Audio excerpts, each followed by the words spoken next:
The steady beeping of hospital machines filled room 407 of Memorial Hospital, where 16-year-old Sarah Chen lay motionless. Her long black hair spread across the white pillow, while tubes and wires connected her to various monitoring devices. The room smelled of antiseptic and fresh flowers, roses that her father changed every morning without fail. Dr. James Chen sat in the worn leather chair beside his daughter's bed, his white coat wrinkled from spending another night at the hospital. Dark circles had formed under his eyes, evidence of 2 weeks of barely sleeping. As a respected cardiologist at the same hospital, he understood the severity of Sarah's condition all too well. The accident had happened on a rainy Tuesday evening. Sarah was returning home from her piano lessons when a drunk driver ran a red light, sending her car spinning into a telephone pole. The impact had been severe, leaving her with head trauma and internal injuries. The first responders had found her unconscious, barely breathing. "Mr. Chen," a gentle voice called from the doorway. Nurse Martinez, who had been caring for Sarah since her admission, entered with a fresh bag of IV fluids. "You should go home and rest. I'll watch over her." James shook his head, his hand never leaving Sarah's. "I can't leave her. What if she wakes up and I'm not here?" His voice cracked slightly, betraying the emotion he tried to hide. The hospital staff had grown used to seeing Dr. Chen in his daughter's room. He would read to her for hours, play her favorite music, and tell her stories about their family vacations. Sometimes, other doctors would stop by to discuss cases with him, as he refused to take a complete leave of absence despite the circumstances. That evening, things changed when Dr. Marcus Webb, the new neurologist, came to evaluate Sarah. He was tall and well-dressed, with perfectly combed gray hair and wire-rimmed glasses. Something about his presence made the room feel colder. "Dr. Chen," Webb said, reviewing Sarah's charts, "I'd like to try some new treatment protocols. I've had remarkable success with similar cases." His voice was smooth, confident, almost too perfect. James looked up, studying the neurologist carefully. "What kind of protocols?" "A combination of experimental medications and neural stimulation. I've written several papers on the treatment of coma patients." Dr. Webb smiled, but it didn't reach his eyes. "I understand your concern as both a father and a doctor, but I assure you, this could significantly improve Sarah's chances of recovery." Later that night, after James had finally agreed to go home for a few hours of sleep, Nurse Martinez noticed something odd. Dr. Webb returned to Sarah's room, accompanied by two people she'd never seen before. They wheeled in equipment that wasn't standard hospital issue, but when she tried to inquire about it, Webb dismissed her with a wave of his hand. "Special monitoring equipment," he said curtly. "Please ensure we're not disturbed." The next morning, Sarah's vital signs showed subtle changes. Her brain activity had increased, but something about the pattern seemed unusual to the experienced nurse. When she mentioned this to Dr. Webb, he quickly explained it away as a normal response to the new treatment. Days passed, and more late-night visits occurred. The night shift nurses began whispering among themselves about strange sounds coming from room 407, but nobody dared to question Dr. Webb's authority. His reputation as a brilliant neurologist preceded him, and his research was supposedly groundbreaking. 2 weeks after the accident, during a quiet Sunday morning, Sarah's fingers twitched. James, who had just finished reading her favorite book, noticed immediately. His heart raced as he pressed the call button. "Sarah? Sweetheart, can you hear me?" he asked, squeezing her hand gently. Her eyelids fluttered, and for a moment, everything seemed perfect. Then Dr. Webb walked in, and what happened next would change everything. Sarah's eyes snapped open, wide with terror. She looked at her father, then at Dr. Webb, and let out a scream that echoed through the hospital corridors. "DAD-HELPME. The doctor is lying." The machine started beeping frantically as Sarah tried to sit up, tears streaming down her face. Dr. Webb moved quickly to inject something into her IV, but James blocked his path, his paternal instincts taking over. In that moment, looking into his daughter's terrified eyes, Dr. James Chen realized that the past 2 weeks might have been far more sinister than anyone could have imagined. The chaos that erupted in room 407 brought several nurses running. Dr. Webb maintained his composed demeanor, though a slight twitch in his jaw betrayed his tension. Sarah clung to her father's arm, her entire body trembling. It's quite common for patients to experience confusion and paranoia upon waking from a coma, Dr. Webb explained smoothly to the gathered staff. We should sedate her for her own safety. No. Sarah's voice was hoarse but determined. Dad, don't let him near me. During the nights, he did things. I could hear everything, feel everything, but I couldn't move. James held his daughter protectively, his medical training warring with his paternal instincts. Nurse Martinez stood in the doorway, her face reflecting the concern she'd been harboring for days. Perhaps we should consult with another neurologist, James suggested carefully, noting how Webb's expression darkened for a split second before returning to its professional mask. Of course, Webb replied. But first, she needs to calm down. The stress could cause complications. He reached for Sarah's IV line again, but she jerked away so violently that the needle came loose, causing a small trickle of blood to run down her arm. Get out, James demanded, his voice carrying the authority of both a father and a doctor. Nurse Martinez, please call Dr. Thompson from neurology, and I want a complete blood panel done immediately.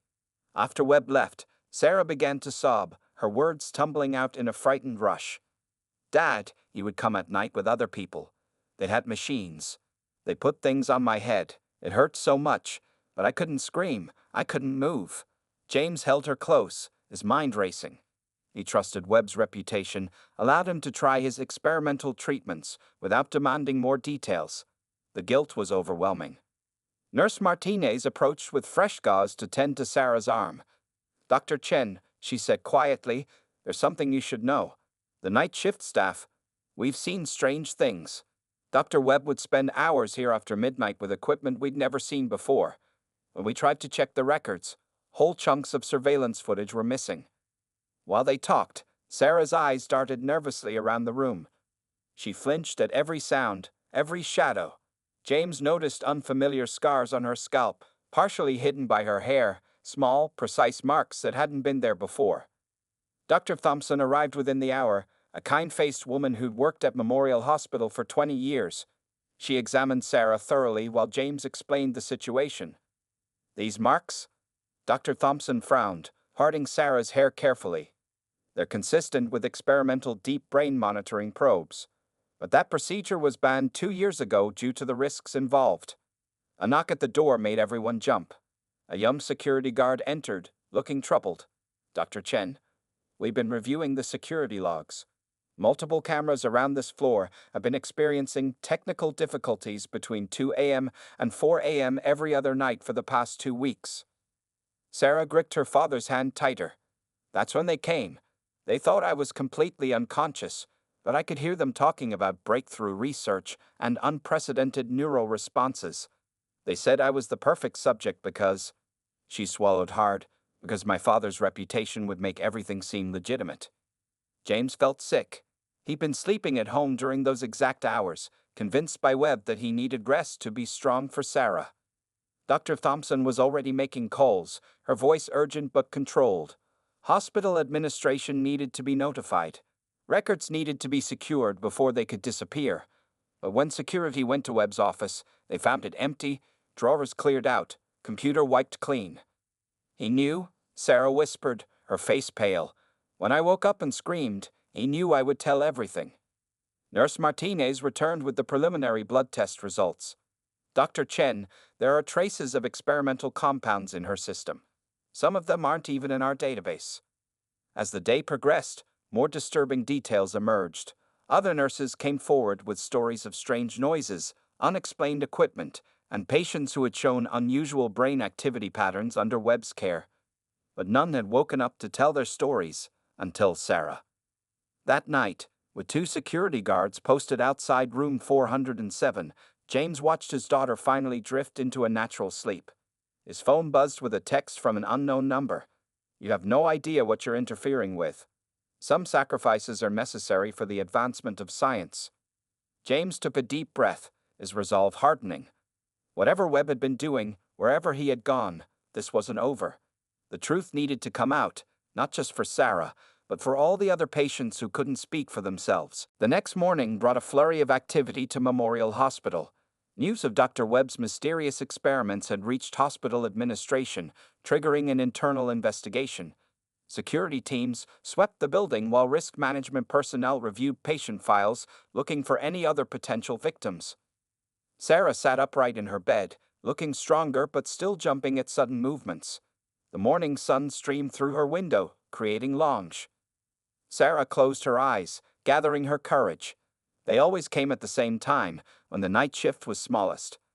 Dr. Webb would talk to his team about consciousness mapping and something called neural bridge technology. Her hands trembled as she continued. They attached these devices to my head, like spider legs made of metal. The pain was, I wanted to scream, but I couldn't move. Detective Morgan nodded sympathetically.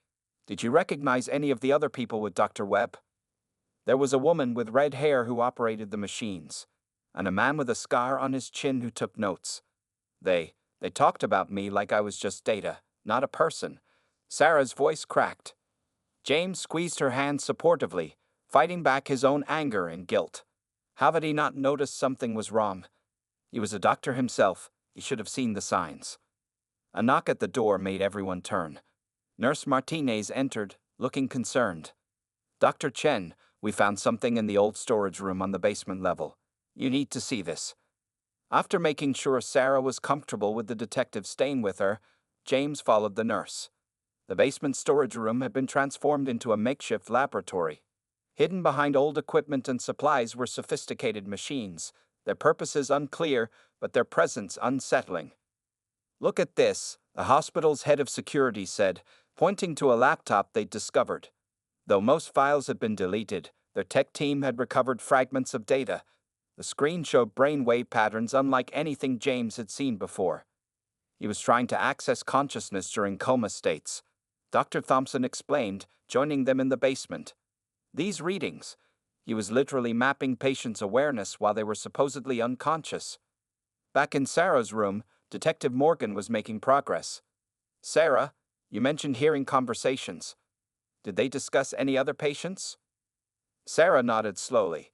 There was someone named Marcus, and a woman called Elena. They didn't make it. Tears rolled down her cheeks. I heard Webb say the procedure was too intense for them. The detective's face darkened. She made a quick phone call, speaking in hushed tones about exhuming bodies and obtaining search warrants. That afternoon, hospital records revealed that 2 patients under Webb's care, Marcus Rodriguez and Elena Petrov, had indeed died during their comas in the past month. Their deaths had been attributed to natural causes. Their families told they simply never woke up. As James reviewed their files, his phone buzzed again. Another message from the unknown number. You can't stop progress. What we learned from them will save millions. Your daughter should be proud to be part of something so important. Rage filled James as he showed the message to Detective Morgan. She immediately called her tech team to trace the number, but like everything else about Webb, it led to a dead end. Sarah's story made its way through the hospital grapevine.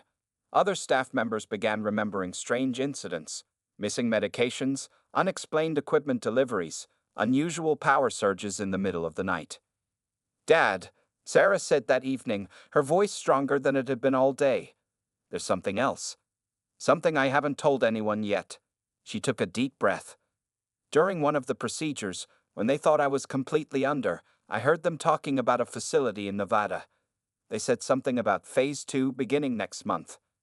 James immediately relayed this information to Detective Morgan. If Webb had another facility, other patients could be in danger. The investigation was no longer just about what had happened at Memorial Hospital. It was about preventing it from happening again. As night fell, Sarah finally convinced her father to rest in the recliner beside her bed. But neither of them slept much, both haunted by the same question. How many other patients were out there, trapped in their own bodies, unable to scream for help? The monitors beat steadily in the darkness, a sound that had once been reassuring, but now carried a sinister undertone. Somewhere out there, Dr. Webb was probably already continuing his work, and they were the only ones who knew the truth. The investigation gained momentum over the next few days. Detective Morgan had set up a temporary office in an unused hospital conference room, where walls were now covered with photos, documents, and red string connecting various pieces of evidence. James spent hours poring over medical records, his medical expertise proving invaluable. He discovered a pattern. Webb had specifically targeted coma patients with no immediate family except for one distant relative. Sarah had been his first deviation from this pattern, perhaps because James's reputation would have helped legitimize his research. Sarah, now strong enough to sit in a wheelchair, had joined them in the conference room. She froze when she saw a photograph on the wall. That's her, the red-haired woman who worked with Webb. The detective quickly pulled up the file. Dr. Rebecca Hayes, neurological researcher. She disappeared from the academic world around the same time as the Switzerland incident. Just then, Nurse Martinez burst into the room. "You need to see this," she said, holding a tablet. She pulled up security footage from 2 weeks ago, before Sarah woke up. The video showed Dr. Webb and Dr. Hayes wheeling a large piece of equipment through a service entrance at 2:43 a.m. "That machine," Sarah whispered, her face pale. "That's what they used to get into our minds." James studied the footage carefully. "That looks like a modified version of an experimental neural imaging device. They were banned for human use because they could potentially alter brainwave patterns." Detective Morgan was already on her phone, coordinating with other departments. "We found similar equipment purchases in 3 other hospitals across the country, all within the last year. All had unexplained patient deaths under mysterious circumstances." Sarah suddenly grabbed her father's arm. "Dad, I remember something else. When they thought I couldn't hear, they talked about someone called the benefactor, someone who was funding everything." As they discussed this new lead, a young police officer entered with a stack of papers. "Detective, we found Dr. Hayes. She was admitted to a psychiatric facility in Oregon 2 days ago. She's been rambling about breakthrough procedures and consciousness manipulation." Within hours, Detective Morgan had arranged for Hayes to be transferred into custody. Meanwhile, James received another text. "You're getting too close. Some questions shouldn't be answered. Think about Sarah's safety." The threat sent chills down James's spine, but it also made him more determined. He increased security around Sarah's room and requested surveillance on their home. That afternoon, Dr. Thompson shared another disturbing discovery. "We found hidden cameras in several coma patients' rooms. They were recording their responses to Webb's procedures. But here's the strange part. Some of the video feeds were still active, transmitting to an unknown location." Sarah insisted on viewing some of the recovered footage, despite her father's objections. As they watched, her hands trembled, but her voice remained steady as she identified specific procedures and equipment she had experienced. "Look at the timestamps," Detective Morgan pointed out. "These experiments got progressively longer and more intense. They were building up to something bigger." Later that evening, as Sarah rested in her room, James met privately with Detective Morgan. "I've been analyzing the chemical compounds found in Sarah's blood," he said, spreading out lab reports. "They're unlike anything I've seen before. Some of them seem designed to enhance neural plasticity, while others could theoretically allow one consciousness to influence another." "Are you saying they were trying to control patients' minds?" the detective asked, looking disturbed. "Not exactly. I think they were trying to create a bridge between conscious and unconscious minds. The question is, why?" Their discussion was interrupted by an urgent call from the tech team. They had managed to trace some of Webb's email communications before he disappeared. One message stood out. "Phase 2 preparations are complete. The benefactor is pleased. Soon we'll be able to do more than just observe. We'll be able to transfer." As James shared this information with Sarah, she grew agitated. "Dad, I remember them talking about transfer experiments. They said I was going to be the first successful subject. The procedure was scheduled for—" She paused, counting days in her head. "Tomorrow night." The revelation hit James like a physical blow. If Sarah hadn't woken up when she did, what would Webb and his team have done to her? And more importantly, were other patients in different hospitals still at risk of becoming their next test subjects? The interrogation of Dr. Rebecca Hayes revealed disturbing new details about Webb's research. In a stark interview room at the local police station, Hayes sat trembling, her once pristine red hair now disheveled, her eyes darting nervously around the room. "You don't understand," she kept repeating to Detective Morgan. "We were so close to breaking through. The ability to transfer consciousness. To move minds between bodies, it would have revolutionized medicine. Sarah insisted on being present when the detective shared the interview recordings. The benefactor gave us everything we needed, Hayes' recorded voice explained. The technology, the facilities, the test subjects. All we had to do was prove it could work. Sarah Chen was perfect, young, resilient, with strong neural plasticity. She would have been our first successful transfer. James felt his daughter tense at these words. Transfer to where? He asked the detective. Or to whom? Detective Morgan's face was grim as she played the next section of the interview. Hayes's voice became more frantic. The benefactor is dying. Terminal cancer. They needed a young, healthy body. The consciousness transfer had to be perfected before. She broke down at this point, becoming incoherent. So that was their plan, Sarah whispered. They were going to put someone else's mind in my body. The thought made her physically ill, and James quickly grabbed a wastebasket as she retched. Meanwhile, the hospital's tech team made another breakthrough. Hidden in the basement laboratory's equipment, they found a hard drive containing video logs of previous experiments. The footage was horrifying. Patients convulsing under neural stimulation, their brain patterns being forcibly altered. The failures weren't just failures, Dr. Thompson explained as she reviewed the data. Marcus and Alina, their minds were literally torn apart by the procedure. Their consciousness was fragmented, destroyed. That afternoon, Sarah remembered something crucial. During one of the procedures, Dr. Webb was angry because someone called Alexandria was getting impatient. Could that be? Detective Morgan quickly ran the name through their database. Alexandria Pierce, she announced an hour later, pulling up a photo of an elderly woman. Billionaire tech mogul, currently in the terminal stages of brain cancer. She's been funding experimental medical research through a series of shell companies. James stared at the photo, pieces falling into place. The benefactor. They were preparing Sarah's body for Pierce's consciousness. The investigation took on new urgency.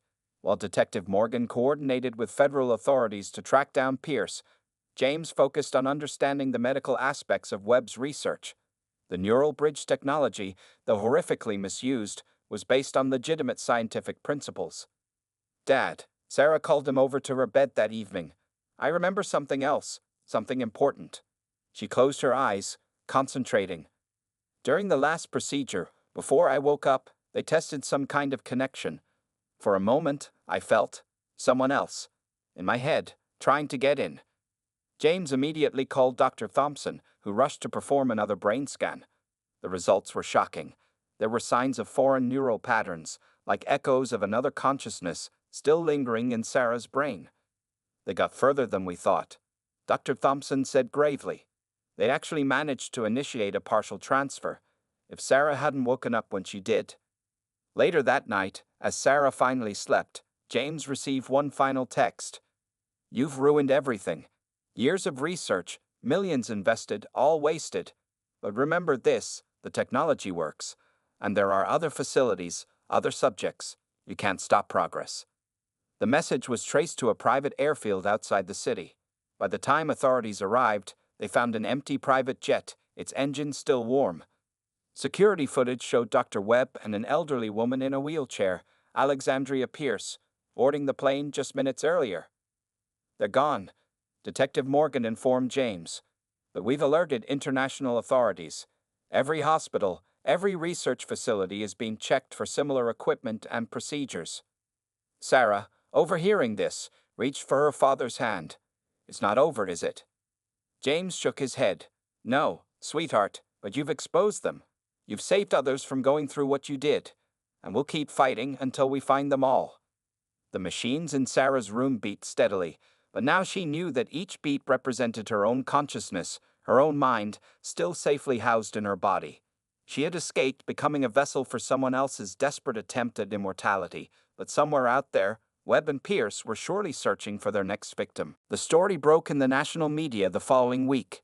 Headlines screamed about illegal consciousness experiments and billionaire conspiracies. Memorial Hospital found itself under siege by reporters, all desperate to interview the girl who had exposed the terrifying truth.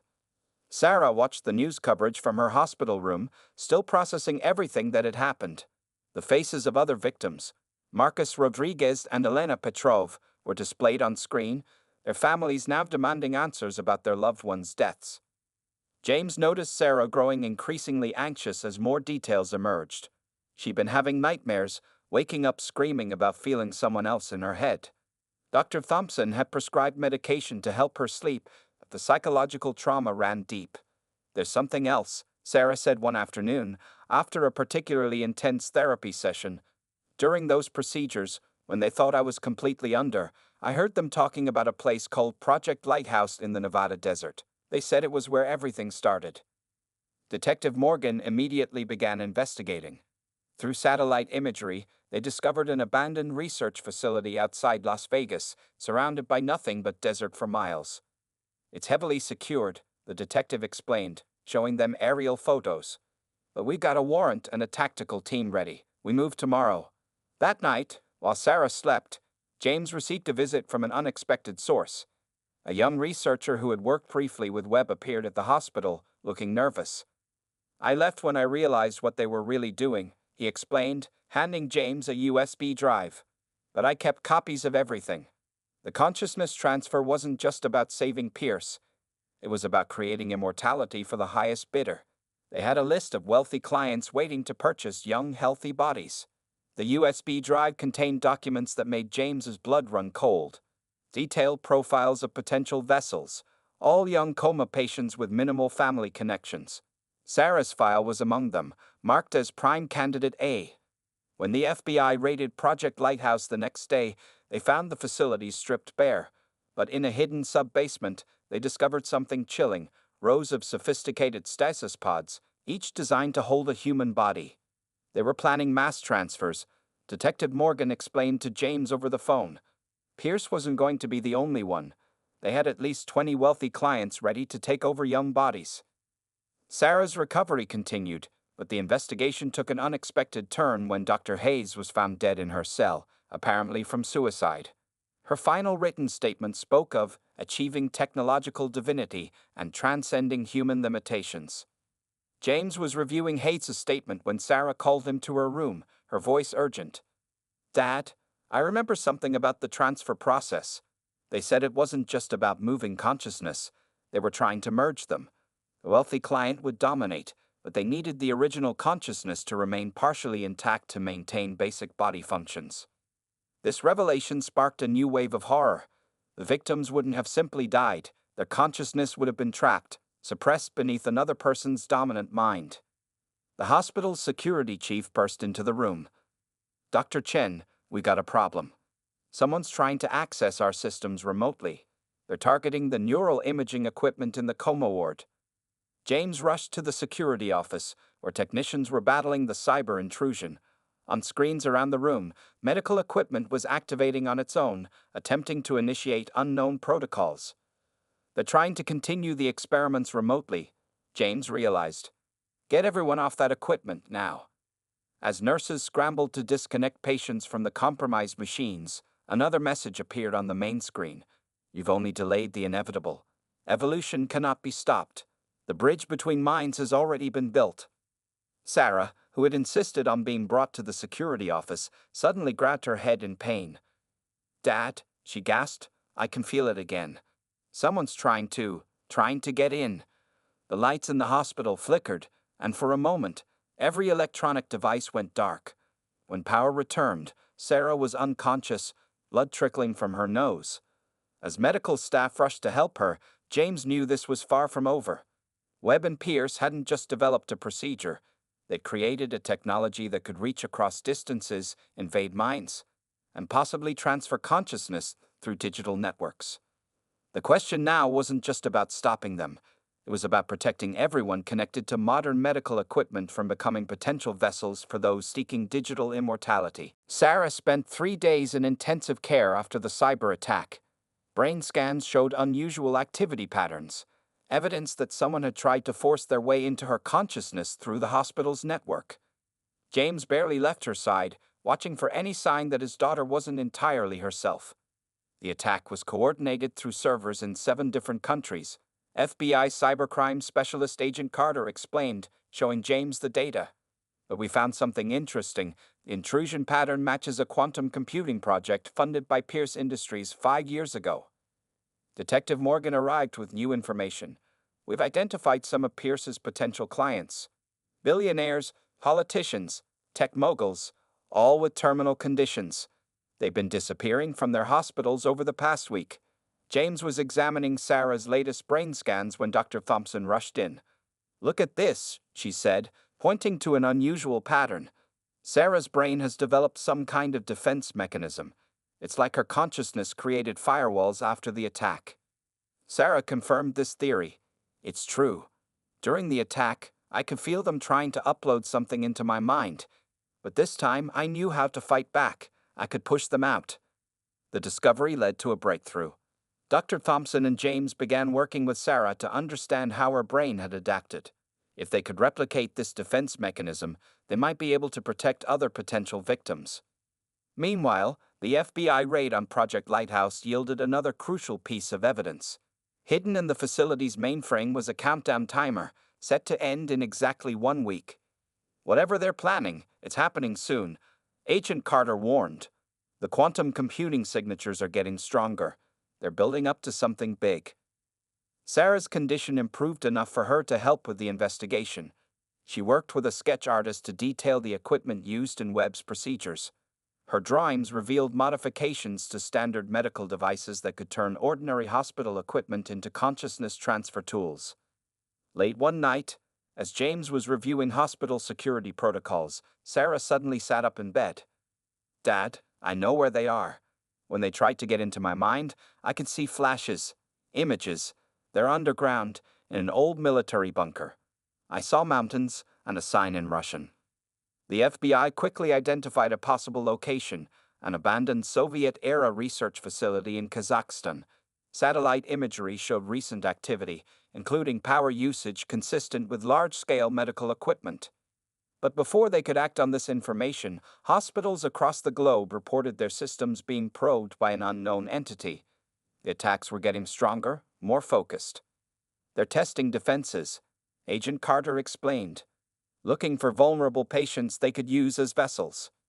Sarah's ability to resist the mental invasion became crucial. Working with Dr. Thompson, she helped develop a neural blocking protocol that could be uploaded to hospital systems. But as they worked to distribute this protection, James received a video call from an unknown number. On the screen appeared Dr. Webb, looking haggard but determined.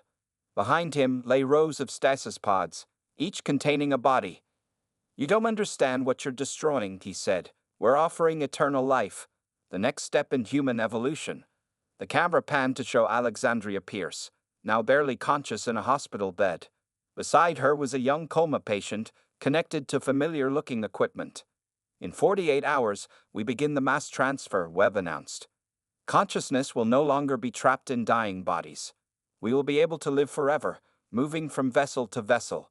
Your daughter showed us it was possible. Her resistance only helped us perfect the process." The video ended, but not before Sarah glimpsed something crucial in the background: a detailed map showing planned consciousness transfer points around the world. Those aren't just hospitals, she realized. They're using the internet itself as a transfer medium. Anyone connected to a modern medical device could be at risk. As the gravity of the situation sank in, hospital systems worldwide began reporting strange anomalies. Medical devices activated on their own. Patient brain patterns showed unexpected synchronization. The countdown had begun. Webb and Pierce's years of preparation were coming to fruition. Unless they could be stopped, countless innocent people would become unwilling vessels for the wealthy and powerful who refused to accept death as the natural end of life. James looked at his daughter, seeing not just a survivor, but perhaps humanity's best hope against this technological invasion of the most sacred space, the human mind itself. Time was running out. With less than 24 hours until Webb's planned mass consciousness transfer, international authorities coordinated their largest ever cybersecurity operation. Sarah, still in her hospital room, had become the center of their defense strategy. "The neural blocking protocol is working," Dr. Thompson announced, monitoring global hospital networks. "But they're adapting, finding new ways to bypass our defenses." Suddenly, every screen in the hospital flickered. Alexandria Pierce's face appeared, but something was wrong. Her eyes were different, younger, aggressive, hungry. "You've only delayed the inevitable," she said, her voice distorted. "The merge has already begun." James watched in horror as Pierce's aged features seemed to shift, showing glimpses of another face beneath. The young coma patient they'd seen in Webb's video. The transfer was already happening. "She's breaking down," Sarah whispered, clutching her head. "The consciousness merge. It's tearing both minds apart."